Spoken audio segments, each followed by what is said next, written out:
Oi oi, it's your boy Hawker, and I'm back with a brand new video to take a look at FaZe's most recent addition and replacement for Olofmeister, Bymas. Bymas is a 16-year-old rifler who's been standing in for FaZe Clan since the 25th of May, and before joining FaZe, he's someone who hadn't really played too many official games. He really made a name for himself through FPL, and he's also come in to take the place of Olof, who wasn't in the best roles to begin with. So those are both factors to consider when looking at Bymas. I've picked 3 demos to break down, one where Bymas had a really good game, one where he had a pretty bad game, and one where he had a more middling game. So let's not waste any more time, let's jump right in. We're going to start with this game where Bymas had bad stats, which came against Big on Nuke. And right from the get-go, I'm going to go ahead and say that even though he finished 6 for 15 in this game, I don't think he did a whole lot wrong. We're going to start on the T-side pistol where Bymas is entering through hut, and I love the way he only focuses on this top hut angle to begin with, realizing he just needs to get out into the open, and then he gets a nice entry onto the bomb site. The main thing here though is he realizes his role isn't to clear every single angle, it's to make sure he runs out in the open, runs distraction, to be able to allow his teammates to come out behind him.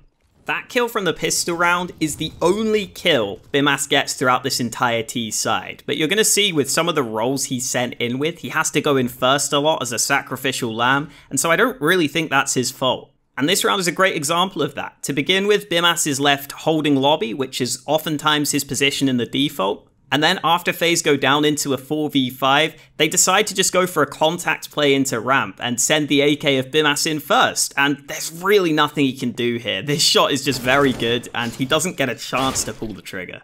Round 19 is a similar story. FaZe throw some yard smokes down to try and draw a rotation and a response from Big, and then they attempt to hit the A site quickly, but they don't use any nades, and even though Bymas is the second man in this time, he's still basically given no chance to do anything here. I think they really needed at least a couple of nades on this A play, and as soon as they get stuck in this choke point, they're screwed. Round 21 is another example of Bymas being sent in first, and even though for the most part Rain will be the main entry on this FaZe Clan team, whenever he's not with the pack, it's going to be Bymas who's going to be going in first. And at least this time, FaZe try and use some nades to set him up, and I can't really blame Bymas for running in and thinking that Searson would turn away from this flashbang, but Searson just decides to hold the angle, and even though he gets blinded by this flash a split second later, Searson not turning away from the flash actually nets him the kill. In the very next round, again, Bymas has to be the first man in because Rain is lining up some flashbangs. And this time the aim for FaZe is to throw this flash through hut to get people to turn away so they get blinded by the flashes over the top, but they don't account for Tizian's off angle where even though he gets blinded, he's easily able to mow them down. Again, nothing that Bymas can do here. Round 24 is another example of Bymas having to be the first man in and creating the space for the team because Rain is away from the rest of the pack over at Yard. This time round he is able to get into ramp safely, but if we go ahead and pause here, I think he needs to be doing a bit of a better job at coordinating this drop down with Nico. You really want Nico to scoot over to the left a little bit and then both drop at the same time. But you're going to see that Bymas goes a little bit early and that makes it easier for Xantares to get these 2 kills. Definitely a small detail though, and definitely something I'm sure Bymas will be able to improve as he gains more experience. And then in round 25, FaZe call for a fast door play and Bymas just ends up getting spammed through the smoke. So as you can see, lots of rounds on the T side where Bymas isn't really in positions where he's meant to get frags. Switching over to the CT side, Bymas is playing ramp room, which is another position where you're kind of removed from the action a lot of the time and you're not likely to get too many kills. His teammate dies on B pretty quickly, so he can't arrive in time and he takes some early damage. And then even though he gets a kill to bring it into a 3v3, FaZe were on a 4-spy in this round and 2 of them are low, so he decides to save. Obviously that previous round alone is nothing special, but having heard that Bymas is this aimer coming from FPL, I was kind of expecting it to be someone who just took fights all the time, but that really wasn't the case throughout the demos I saw. Here in round 8 we see another example of Bymas playing ramp really safely and backing off to the B site basically instantly even though he doesn't get a kill. And especially when you consider how little time there is left on the clock, I love this decision from Bymas. It allows him to go down towards B, to get some assistance from a teammate who can rotate to help him, and then he works pretty well with Nico here. It's nothing exceptional, but he just makes sure that he's holding a different angle from his teammate. They make sure to lock it down together, and they end up holding down on the B site. Nicely done. There are also examples of this going badly for Bymas though. Over on the T side, he was normally tasked with holding Squeaky at the start of the defaults, and here in round 23, he's left to try and hold Lobby alone fairly early into the round. As soon as Big put this smoke down from Squeaky though, he decides he has to give up control of this position, and as much as this is understandable, I think it's okay to back away here considering he's so alone and so exposed from so many angles. I think the important thing that needed to happen is he needed to call for a teammate to help him regain Lobby control at some point, because you really can't hold Lobby that comfortably from up at this angle. You never know if someone could be sneaking by or not, and it just makes it a lot easier for the CTs to be more comfortable because they know they're not going to be pressured from this position. And you're going to get to see, as the round goes on, Bymas has to play so far back and so far removed from his teammates that he can't put any pressure on any rotations down through the vents. He can't really help out in this round too much, and it's not necessarily a mistake to make this play, but I think he could have been a bit more proactive in calling for some help to reclaim that lobby control, because it's such an important part of the map to have in your hands.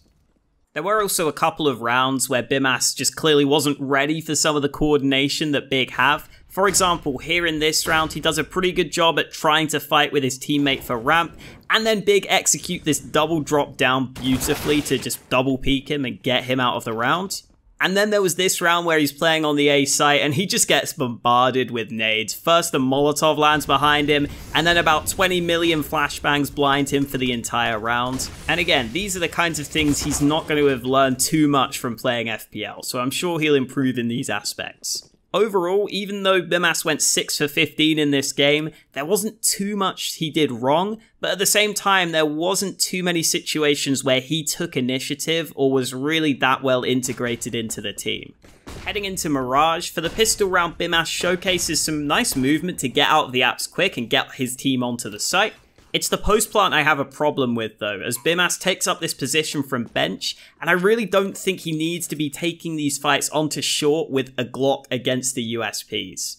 Maybe you can get away with this against some opponents, but against top tier teams, they're going to land these shots really quickly, and Bymas has a smoke on his right hand side here. I think he's better off just sitting back at bench and playing for crossfires with his teammates, but as he continues to take this fight, it doesn't end up well for him.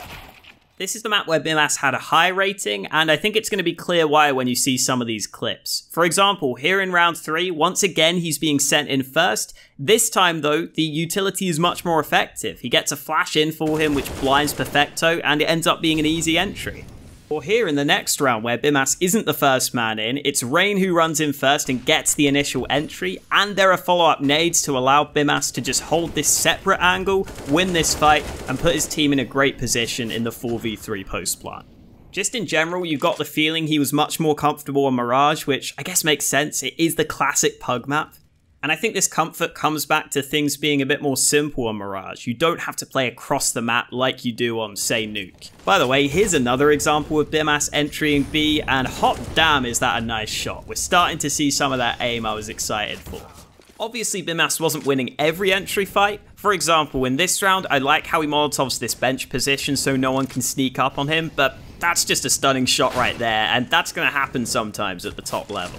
But overall, on this T side for Bymas, the good outweighed the bad, including this round where I don't really know how he gets away with 2 kills. Na'Vi just seemed to lose track of him completely and gift him some of these fights, but hey, he made the most of it, and he had a pretty good T side. Switching over to the CT side, this is a bit of a bonus round for FaZe where they keep some SMGs. And we get to see a bit of confidence and proactive play shown from Bymas here. He's able to get up close into apps from these mollies, then he gets flashed in, and this ends up being a highlight clip for him. The mowdown comes through with the MP9. And this was the kind of play we never really saw on Nuke, but here on Mirage it feels like he's much more integrated within the team. And in the very next round, Bymas is called upon again. He goes for a nice fast rotation away from B with Coldzera. He ends up arriving at the A site in time and cleaning up a couple of kills and saving his teammates here who had lost the A bomb site. There were still examples of mistakes being made. For example, here in this round, Bymas is anchoring the B site, and if you're gonna play this position, you can't pull the trigger and not get a kill for it, and that's what happens here for Bymas. A bit of a misplay on the aim, and it ends up costing him his life.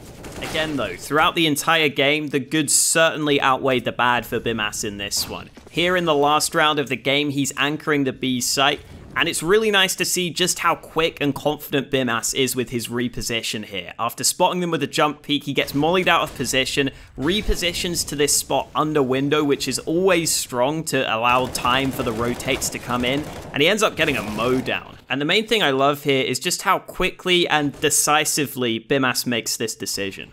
My overall takeaways from Bymas were that he firstly generally has good aim, although there were some situations where he missed kills he probably should have got. But I think the more interesting thing is how he's been integrated into the team. It feels like FaZe are putting him in a lot of spots where he doesn't have to make decisions for himself. And in general, I didn't really get the feeling that he was ever making his own plays, that he was ever taking matters into his own hands. And as much as this is maybe to be expected from someone who's so inexperienced coming into a team like FaZe, you've got to think an organization of FaZe's caliber are going to want another guy that can make plays for himself, that can be able to make that positive impact on the team. I do think for the most part, Bymas was doing what was asked of him. But when FaZe don't have a mastermind in-game leader or anything like that, you can't really just have a player who's going to fit okay into the system. I think you do need some more playmakers on the team, or you just need to stack more aimers on the team. And while Bymas seems okay in the clips I've seen, I don't think he's the answer to FaZe's problem to really push them onto that next level. Anyway, those are some of my thoughts on Bymas. Definitely someone to look out for considering how young he is, but I think this opportunity may have come a bit too early in his CS career. Hope you guys enjoyed. Thank you guys for watching, and I will catch you next time.